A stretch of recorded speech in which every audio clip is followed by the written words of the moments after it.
Será que Jesus é o Filho de Deus? Ciência revela Deus. Com Charles Mickey. Olá, tudo bem? Esse é o 10º vídeo da série Ciência Revela Deus. No vídeo anterior, nós vimos que a Bíblia é um livro sobrenatural, porque ela contém informações que foram escritas e registradas na Bíblia antes dos cientistas descobrirem. E a Bíblia, ela fala sobre o Filho de Deus, sobre o Messias. E é interessante que no livro de Malaquias, que foi escrito 750 anos antes de Cristo, fala onde o Filho de Deus deveria nascer, que é Belém. No livro de Salmos, que foi escrito por volta de 1000 anos antes de Cristo, fala que as suas mãos e os seus pés seriam transpassados, que as suas vestes seriam sorteadas, e mostra a forma como ele deveria ser martirizado. E também diz que na sua morte nenhum dos seus ossos seriam quebrados, e que ele seria posto numa sepultura de um homem rico. E se nós estudar a biografia de Jesus, percebemos que tudo isso se cumpriu em Jesus. Ele nasceu em Belém, como disse a profecia, as suas mãos e seus pés foram transpassados, as suas roupas foram sorteadas e nenhum dos seus ossos foram quebrados. Porque naquela época, no momento da crucificação, eles quebravam os ossos para acelerar a morte das vítimas. E quando o soldado romano chegou em Jesus, ele já estava morto. Não foi necessário quebrar nenhum dos seus ossos, como estava escrito na profecia. E ele foi sepultado numa sepultura de um homem rico chamado José de Arimateia. Então, nós percebemos que Jesus cumpre todas essas profecias. E, além do mais, existem mais de 300 profecias do Antigo Testamento que, se nós formos estudar minuciosamente a vida de Jesus, se cumpriu nele. Então, é muito difícil ter tanta coincidência assim. Uma pessoa conseguir cumprir todas essas profecias.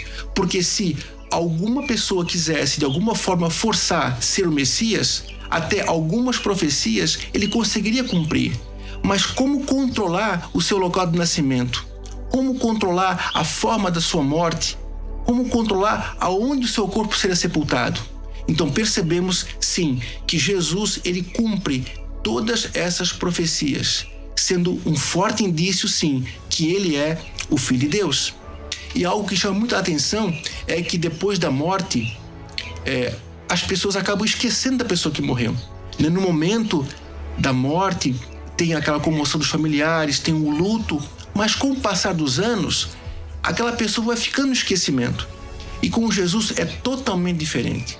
Nunca se falou tanto de Jesus, nunca se falou sobre Jesus, nunca se escreveu tanto sobre Jesus como na atualidade.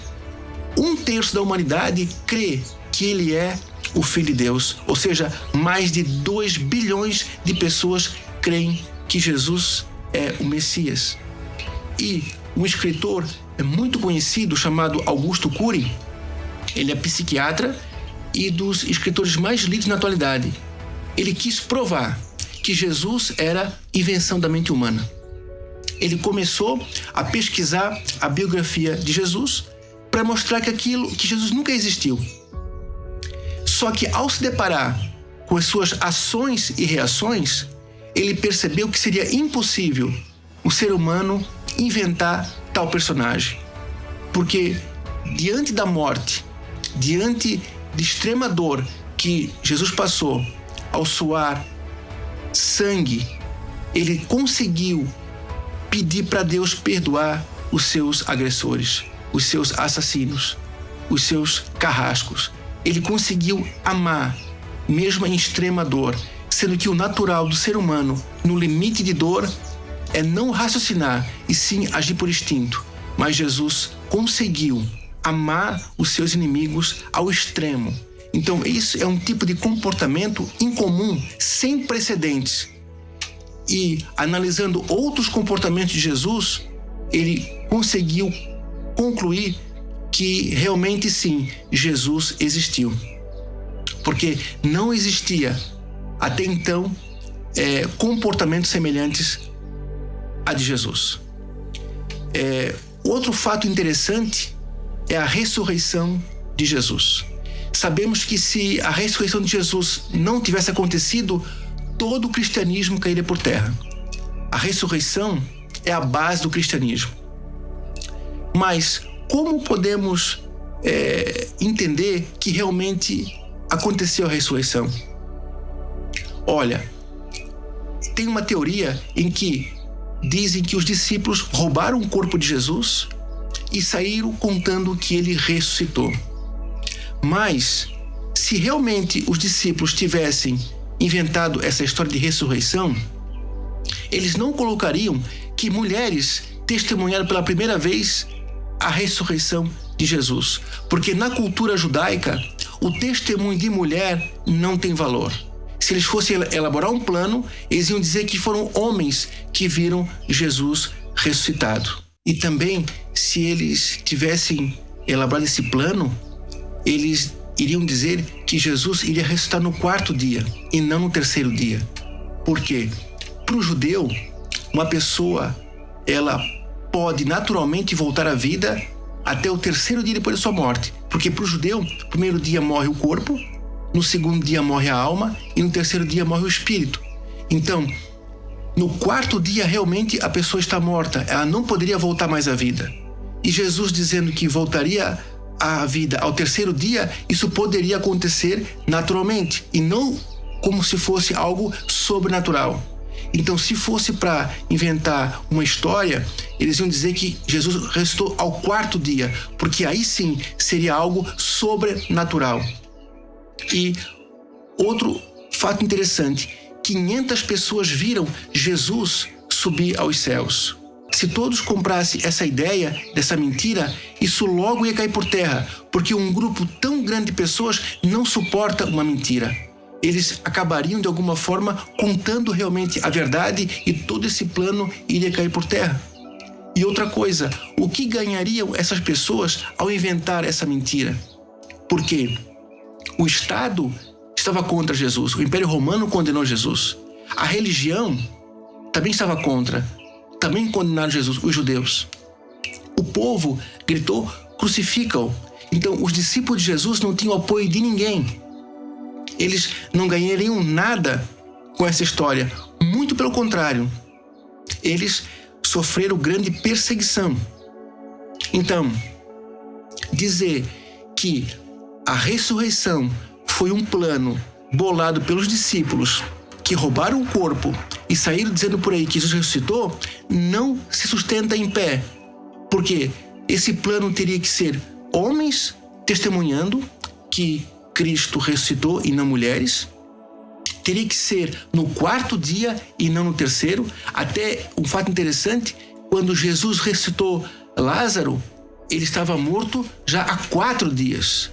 Justamente para dar essa conotação para as testemunhas oculares que foi algo sobrenatural. Se fosse ao 3º dia, Lázaro naturalmente poderia voltar à vida, de acordo com a tradição dos judeus da época. Então, realmente, para ser algo sobrenatural, tem que ser no 4º dia. E uma mentira, ela não suporta um tão grande número de pessoas. Tendo em vista que os discípulos de Jesus começaram a sofrer perseguição e foram mortos por seguir a Cristo. Então, eles não ganharam nada em troca, não ganharam poder, não ganharam cargo, não ganharam fama, não ganharam dinheiro. Ou seja, o que eles ganharam? Eles ganharam algo que é muito maior do que qualquer coisa que esse mundo pode nos oferecer. Eles foram preenchidos pelo próprio Espírito Santo, pelo próprio Deus. Eles foram tocados por Deus. Isso foi tão forte na vida deles que nem as suas vidas mais importava. Eles testemunharam sim que Jesus ressuscitou, que Jesus está com Deus, que Ele é o Filho de Deus, mesmo que isso custasse a sua vida, porque algo muito forte tocou o coração deles. Algo muito maior que a humanidade não conheceu tocou a vida deles. Por isso é que eles continuaram a testemunhar sobre Jesus. Então, diante de todas essas questões, nós concluímos sim que Jesus é o Filho de Deus. E algo interessante, que tem muitas pessoas que não creem que Jesus é o Filho de Deus. Mas agora estamos indo para o final do ano 2025, vamos entrar em 2026 e no dia 31 de dezembro, à meia-noite, o mundo inteiro vai estar celebrando a entrada de um novo ano, começando lá pelo Oriente, com fogo de artifício, celebrando o novo ano, mas mesmo que a pessoa não acredite em Jesus, mas ela está celebrando 2026 anos após o nascimento de Jesus. Jesus, ele dividiu a história no meio, entre antes de Cristo e depois de Cristo. Então a pessoa até pode ser que não aceite, não creia em Jesus como Filho de Deus. Só que Jesus influencia o seu calendário, influencia o seu dia a dia, porque ela conta o tempo, ela conta os anos a partir do nascimento de Jesus, do Filho de Deus.